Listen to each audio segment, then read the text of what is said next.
With 14 laps left at the Hungarian Grand Prix, Lewis Hamilton is running second, and the podium is his to lose. The Ferrari is quick, the tyres are still alive, and every car ahead of him has already made its final stop. Then Oscar Piastri's McLaren stops out on track, the virtual safety car comes out, and Ferrari makes the one call Hamilton never wanted: box. He comes in for a fresh set of softs, rejoins fourth, and just like that the podium is gone. Moments later, a pit lane speeding penalty, 1/10 of a kilometre an hour over the limit, drops him to fifth, behind his own teammate. Hamilton says he would never have taken that stop. Fred Vasseur admits Ferrari made too many mistakes. And Maranello now has a problem it can no longer hide. Hamilton did not lose this podium racing. Nobody overtook him on merit. He did not run wide, lock a brake, or put a single wheel wrong all afternoon. He was running second, on tyres that still had life in them, sitting ahead of every car he would go on to finish behind.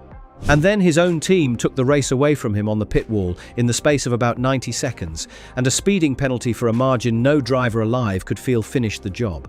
Second on the road, fifth at the flag, without laying a glove on a soul.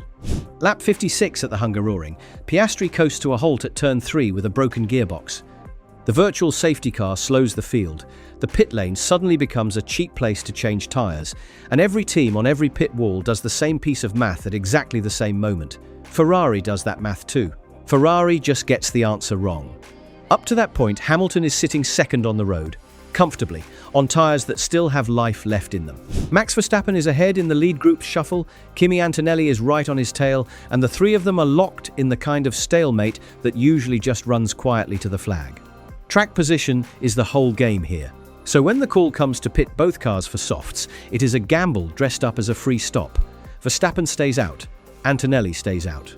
Ferrari brings Hamilton in, stacks Leclerc behind him, and sends both drivers straight back into the traffic they were sitting comfortably ahead of seconds earlier. Hamilton rejoins fourth. The podium he was defending with 14 laps to go is now something he has to fight his way back onto. That is the part almost everyone keeps missing. The podium did not vanish because of a penalty. It vanished the instant the Ferrari left its box. And it gets harder to forgive when you see what the call was really gambling. A late virtual safety car on this track is a trap, not a gift.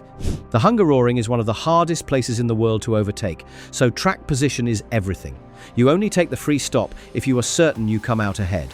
Ferrari took it certain of nothing. Stacking the cars made it worse. By pulling Leclerc in right behind Hamilton, Ferrari forced the second red car to wait in the box while the first was serviced, leaking away even more time. Two cars, one decision, both dropped into traffic they had been leading a lap earlier.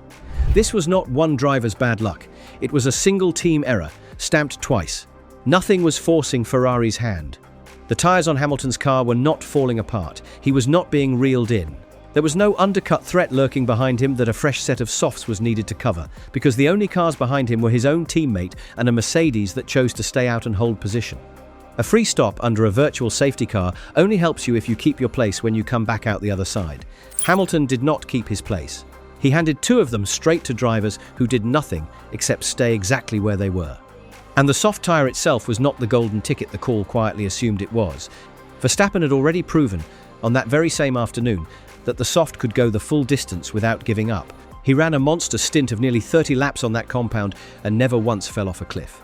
So the fresh rubber Ferrari pitted for did not even buy the pace advantage that might have justified throwing away the track position.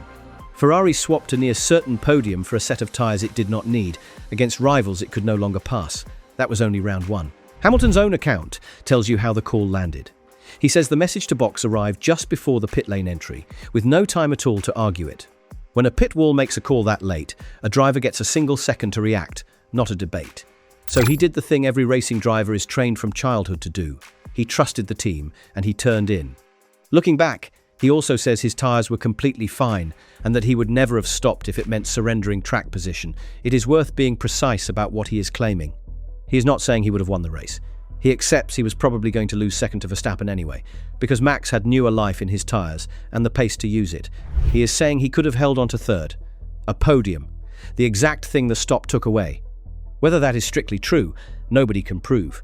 Some analysis suggested Verstappen would have caught him in the closing laps. But catching a car and passing it here are two different problems, and on tyres 20 laps old, the odds of Max forcing past were slim. Staying out kept the question open and kept the podium live. Pitting answered it in the worst way imaginable, and it answered it before Hamilton was given the chance to say a single word. Verstappen showed the right answer in real time and drove home second without drama. Same safety car, opposite call, opposite result. That is not bad variance, that is a broken process. And then it got worse. The stop set up the next mistake. Coming out of that pit box, Hamilton tripped the speed trap at 80.1 kilometers an hour. The limit is 80. He was 1/10 of a kilometer an hour over it. Not 1 over, not 5. A single tenth. A margin so small no human being alive could feel it through a steering wheel, and one that would not exist if he had never been sent down that pit lane. The stewards handed him a 5-second penalty, added to his race time after the flag had fallen.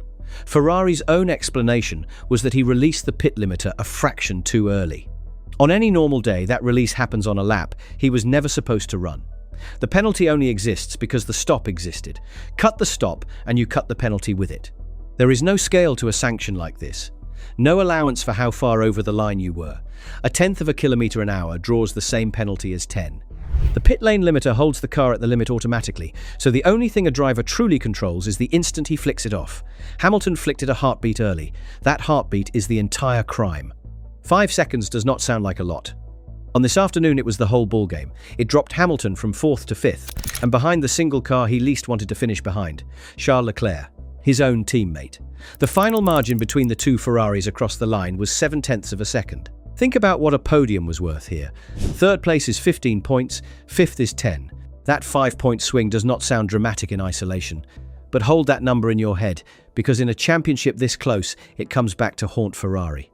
Even the pundits struggled to make sense of the penalty. One former driver admitted he had watched the footage over and over, and still could not work out why it earned a sanction at all.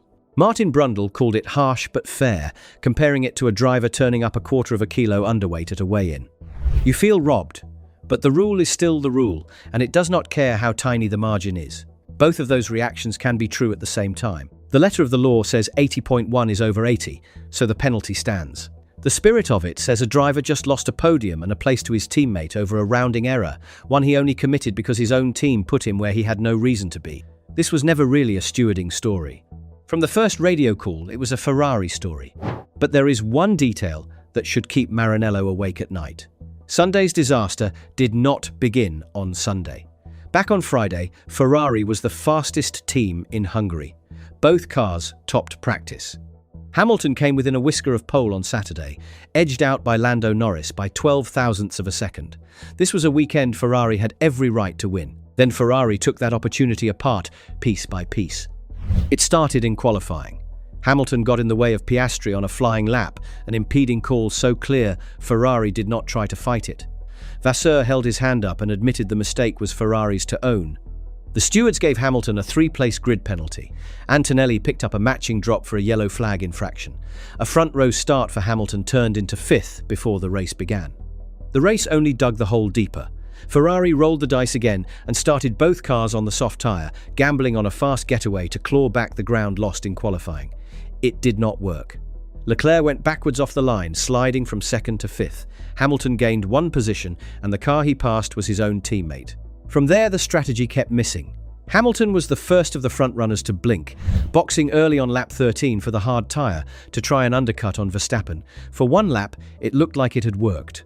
Then Max drove back past him into turn 1 after Hamilton drained too much battery, passing a backmarker with nothing left to defend with. He got on the radio and apologised on the spot. The hard tyres dropped away so badly that Ferrari hauled him back in after barely 17 laps, locking him into a 3-stop race nobody else in the lead group was running. The virtual safety car stop everyone remembers was not the first bad call of the day. It was the 4th or 5th. It was just the one that finally cost a podium. To his credit, Vasseur did not try to hide behind bad luck. He called it plainly. Too many mistakes, he said, and it started with the 2 starts. He pointed at the gap between where the car deserved to finish and where it did, 1st and 2nd on Friday, 4th and 5th on Sunday. He described a team losing 2 or 3 tenths at every pit stop, and a strategy that never put its fast car in clean air. Everything, in his own words, went wrong. That admission matters, because it draws a line under what this is. This is not a Ferrari that has forgotten how to build a quick car. The car was the quickest thing in Hungary on Friday and close to it on Saturday. Ferrari has already won twice this season, with Hamilton in Spain and Leclerc at Silverstone, and still sits second in the constructors. The machinery is there. What keeps breaking is everything wrapped around it. The calls, the timing, the margins. The stuff that turns a pole contender into a fifth-place finisher without a single mechanical failure to blame. Fixing that is far harder than fixing a slow car, and everyone inside Ferrari knows it. You can find horsepower in a wind tunnel. You cannot simply bolt on better judgment under pressure. A pit wall either reads a fast-moving situation correctly in the seconds it gets, or it does not. And lately, Ferrari's has been getting it wrong at the worst possible moments. The engine step coming to Monza fixes plenty of things. It does not fix that. There is a quieter cost buried in that result too. Hamilton did not just lose a podium.